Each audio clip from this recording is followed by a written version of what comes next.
Muy buenas tardes, hermana María José. Buenas tardes, Paco. Y gracias de verdad, de corazón, por atendernos y dedicar este tiempo en una semana que sabemos que tenéis muy densa.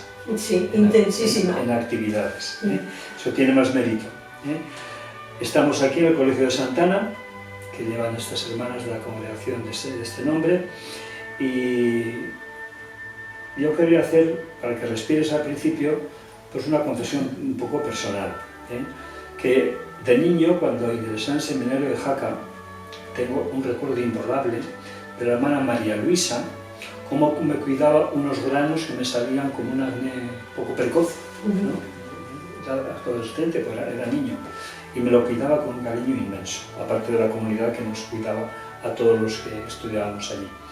De tal forma que ahora, vista la historia desde aquí, uno dice, ¿cómo han ocurrido tantas cosas y tantas oportunidades para encontrarme con religiosas de Santa Ana en el mundo? Porque en un tiempo la diócesis me encarga atender parroquias de la Valdonsella.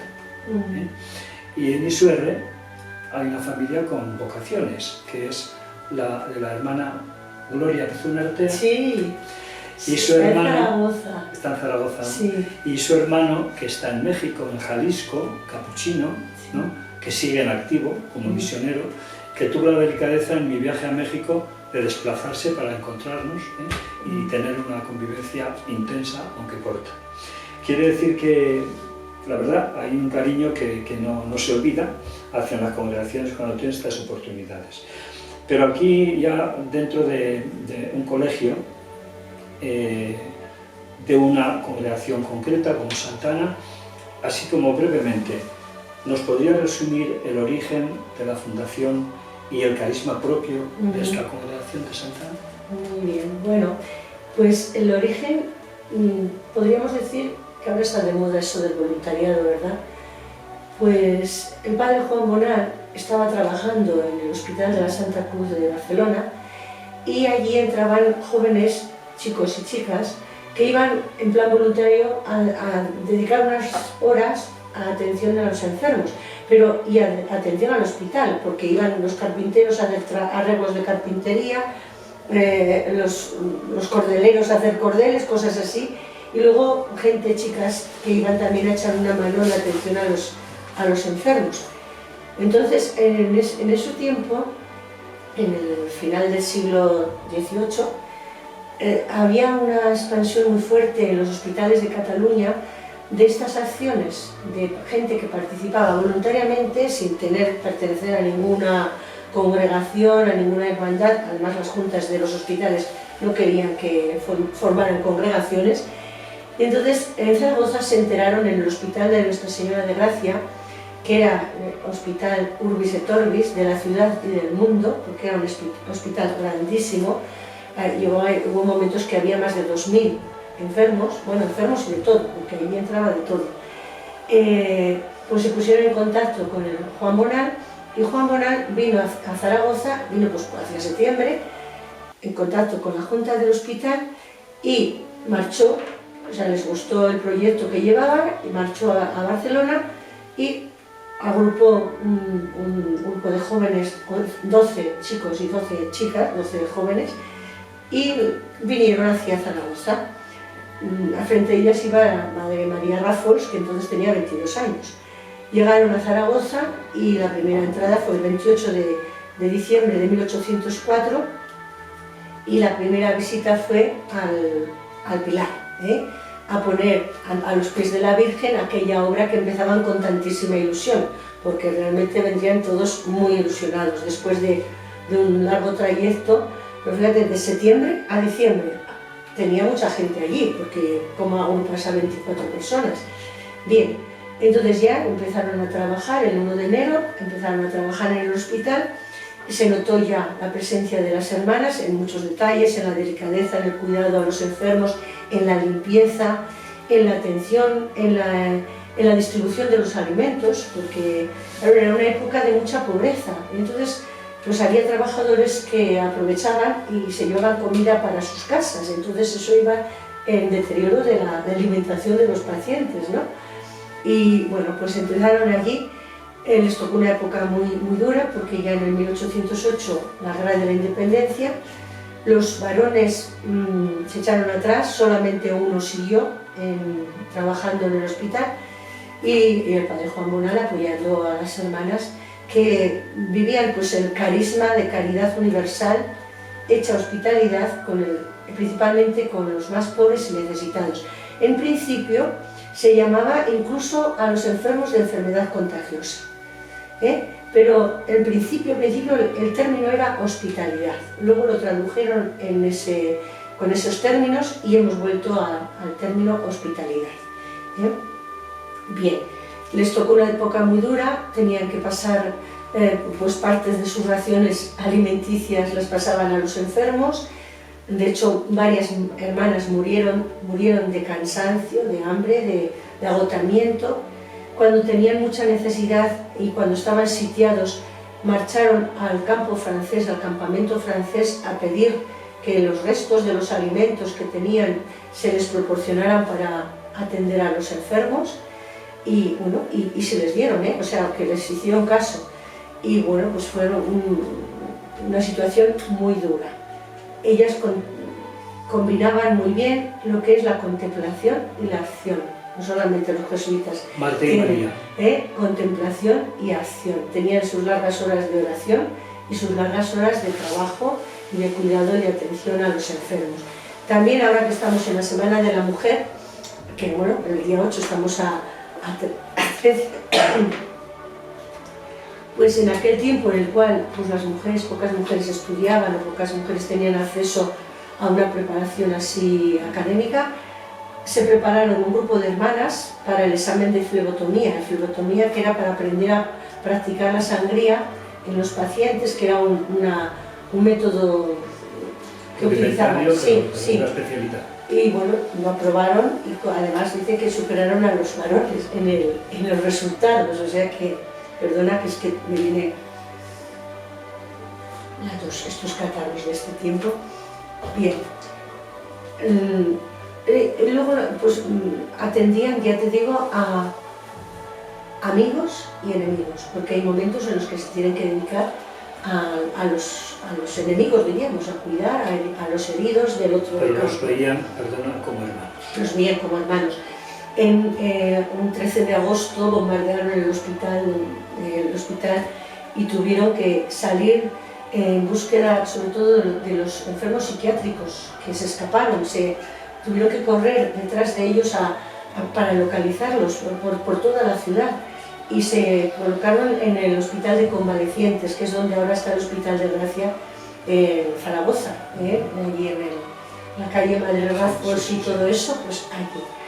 Bueno, tuvo momentos muy duros, fue incluso a la cárcel, le acusaron injustamente y tuvo que ir a la cárcel, estuvo un tiempo en la cárcel María Rafos.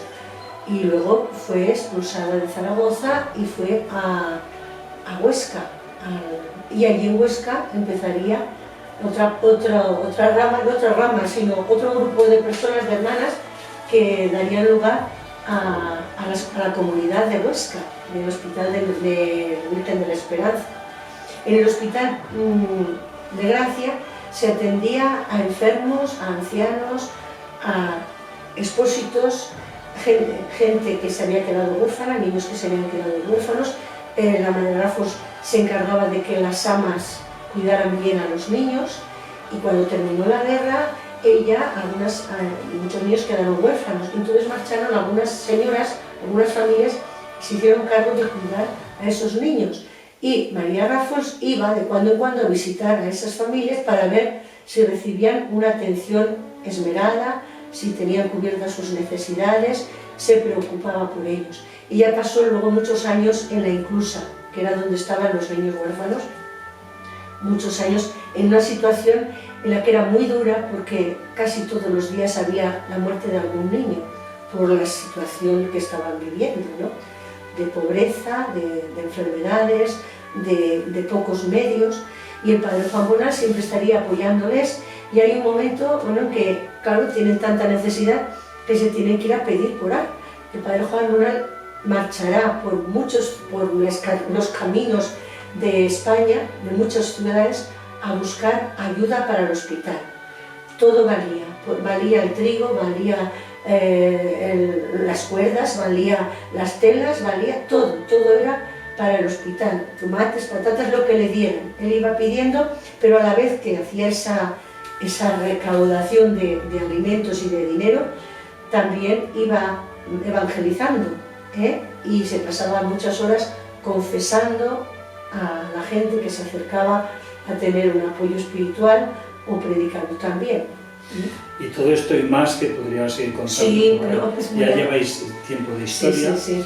Nos da la oportunidad de encontrarnos en este colegio, que vuestra congregación mantiene en Sabiñánigo, esta ciudad industrial de la comarca, en donde cuando por formación, también ya por la trayectoria profesional, visitando centros, hemos visto que nada más entrar en el hall de un colegio, te haces idea del orden del centro. ¿No? Sí. Y cuando lo conoces un poco por las aulas, ves la alegría, el buen hacer, el orden, no digo disciplina, ¿no? La palabra es muy fuerte, ¿no? Porque no hace falta hablar de disciplina cuando hay una convivencia que ya es llena de respeto y de educación, ¿no?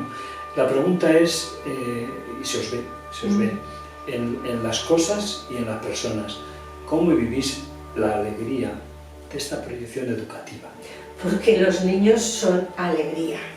O sea, los niños transmiten una alegría, una ilusión, y entonces te contagian. O sea, a veces, yo ahora estoy jubilada, ahora no solo atiendo a algún niño así en apoyo extraescolar, no es extraescolar, lo saco de la clase y trabajamos un poquito, pero es que podías llegar al aula con alguna preocupación y es que con ellos ya se te olvidaba, porque te piden toda la atención, te piden mucha energía, porque ellos tienen mucha energía y nosotros tenemos que responder a lo que ellos también necesitan y piden, ¿no?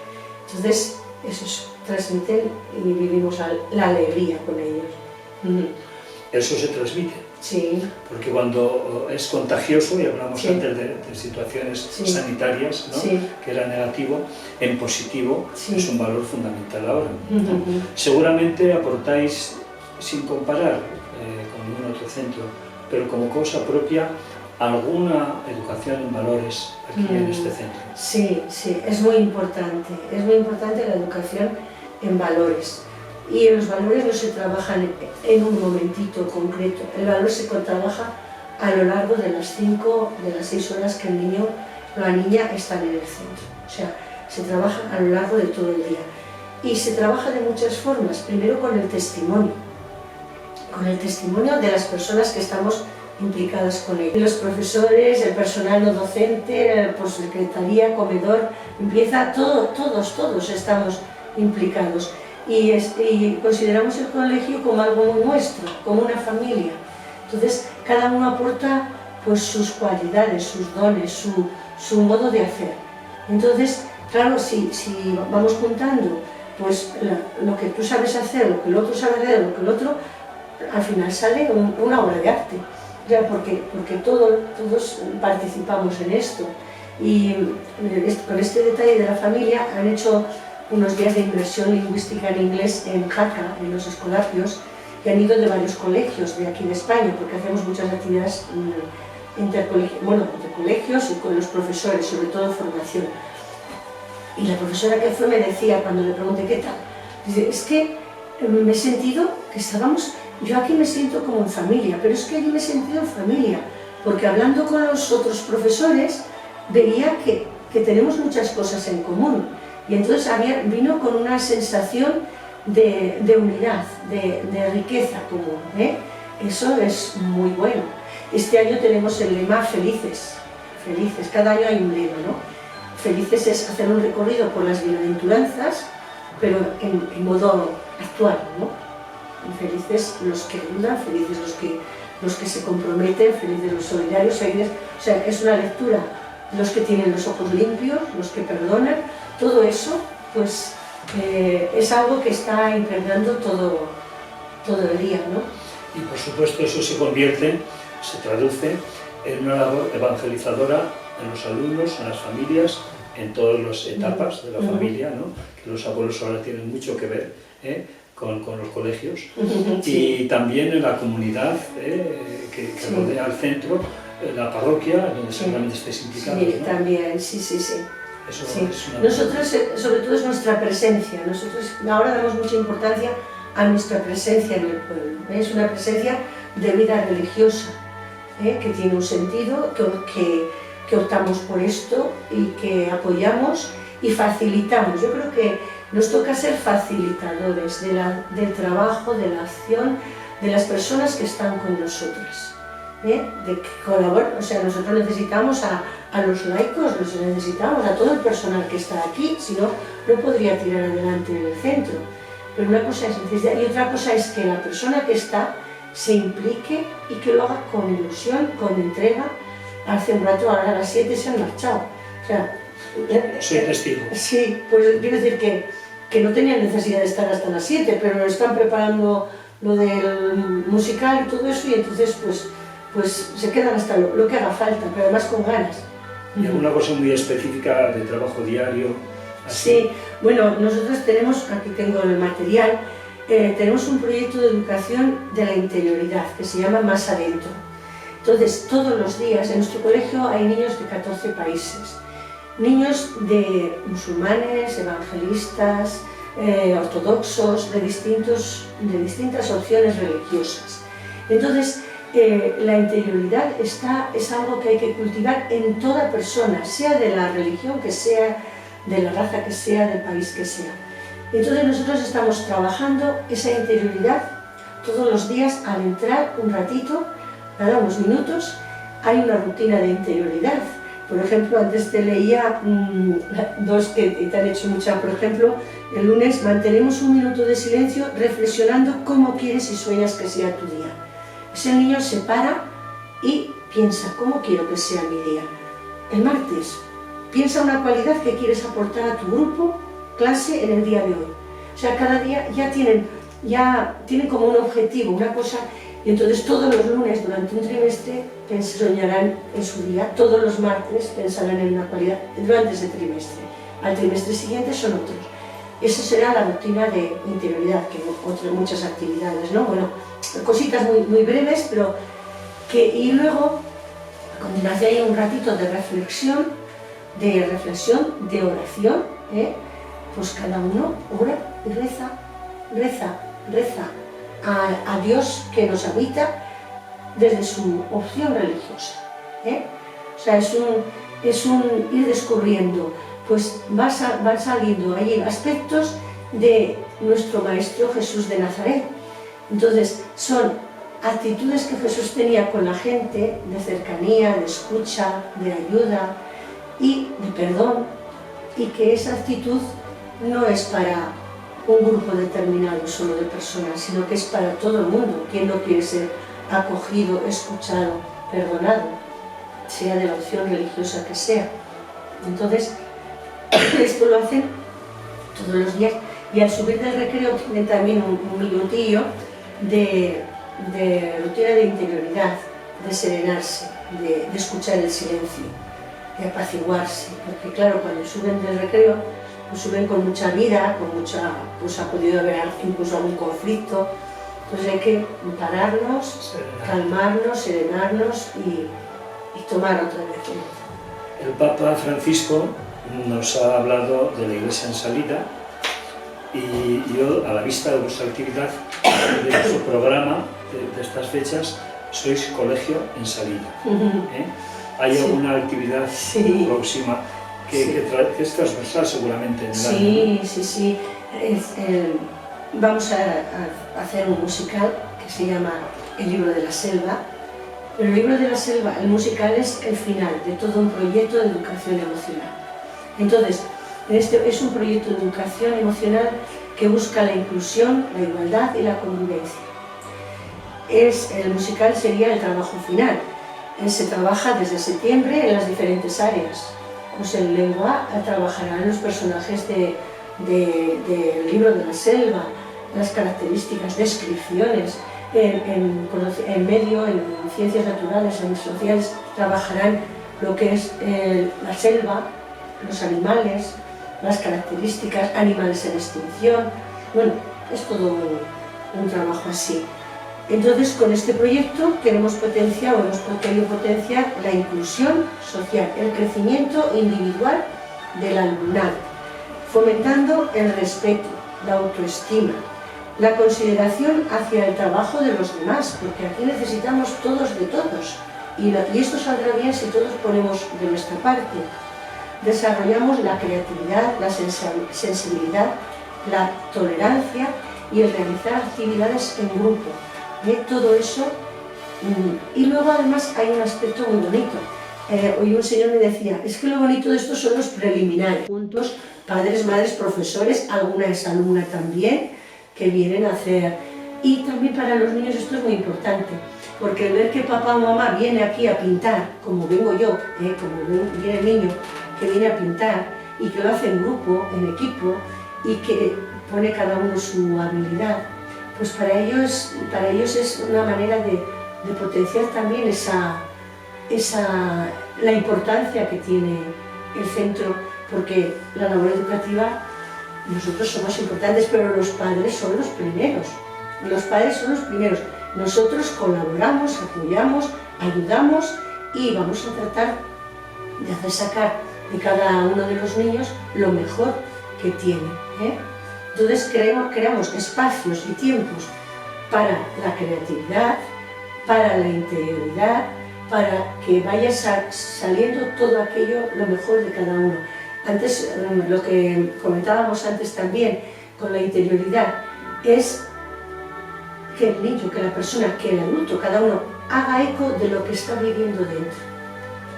Yo me siento triste, yo me siento contento, estoy preocupado, tengo un problema, necesito ayuda, y que se dé cuenta de lo que pasa alrededor, porque en ese rato de silencio puede darse cuenta de que el amigo o la amiga que tiene al lado está enfadada, o está triste, o algo le pasa. Entonces puede también echar una mano, y eso es muy bonito. Si estuviéramos un programa interactivo, podríamos seguir y permitir que los oyentes también de alguna forma nos interpelaran. Solamente, aparte de agradecer este testimonio positivo que emites, transmites, porque vives, decir que soy testigo de vuestra extensión en el mundo. Sí. Y si de pequeño me atendió una hermana de Santana en Jaca, con mis 12 años, en la India tuve la oportunidad de ser acogido por la hermana primitiva en Bombay, como dicen ahora, que teníamos allí un buen enlace con los jesuitas, en Gujarat, donde nos acogían en sus casas, en sus colegios, donde atendieron en hospitales, ¿no? Y la última que me impactó mucho fue, por un motivo ajeno, en un segundo viaje a la India, llegar a Kanyakumari, Cabo Comorín, en donde nos hospedamos, nos recibieron con un inmenso cariño, todas ya religiosas de Santana, todas indias, hay muchas indias, muy jóvenes, ¿no? Y que estaban en un colegio que era lleno de alumnos que llegaban cada mañana con una inmensa alegría. El detalle, si tenemos un segundo de tiempo, el transporte escolar, estoy hablando de 13 años, era en vehículo de 3 ruedas, que se han modernizado mucho en toda la oriental, no, pero entonces eran rickshaws y eran públicos, y conté que de uno salieron, uno tras otro, 13 niños. Pero con una alegría salían y entraban al colegio que de verdad no se me olvidó. Muchas gracias, María José.